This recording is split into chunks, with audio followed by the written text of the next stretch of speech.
A lot of us have been there. You meet a stranger, you take an interest in them, and they don't reciprocate. Their eyes are locked on someone else, and that someone happens to be your friend. You don't want to ruin any friendships, so you back off. You then suppress your feelings and hope that one day you'll move on, or at least tolerate it just enough to no longer be a hindrance in your life.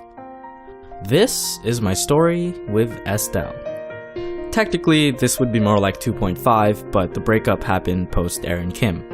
Technically, it wasn't exactly a breakup.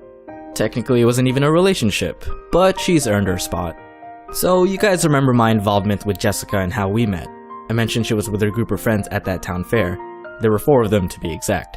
The tiny one was Estelle. In my endeavor to familiarize myself with Jessica, it meant getting to know her friends as well. During all that, I ended up getting along pretty well with Estelle. At the time, she was this tiny shrimp of a female, about 4'10". I used to be able to rest my chin on her head. She was adorable.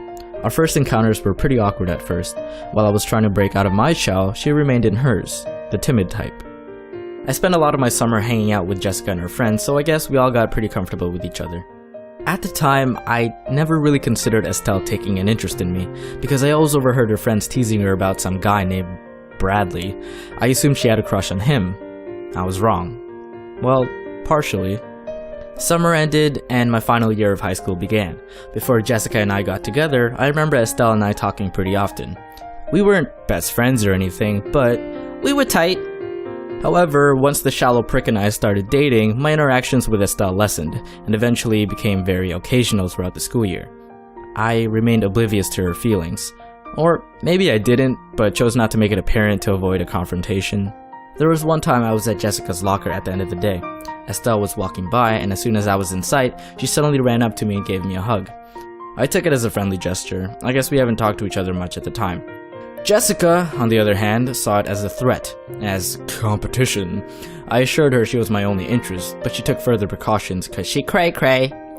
I guess she had her own talk with Estelle because soon after, Estelle and I kinda stopped talking, as if our interactions weren't scarce enough already. When Jessica and I broke up, I felt the need to distance myself from her and the others.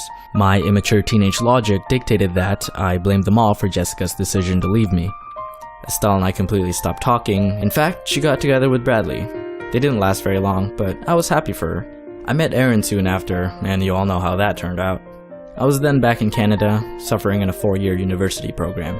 I visited Virginia multiple times over the years, but because they weren't very extensive, I only got to see a few people. And then, in the summer of 2010, I planned another visit to Virginia. By that time, I drifted a bit from several of my friends, and a lot of their schedules didn't exactly line up with my visits. Keep in mind, Aaron and I were still kinda grudgy with each other, so she wasn't exactly someone I thought about visiting. And then, I remembered Estelle. Hey, long time no talk, or see, but do you have any plans next month?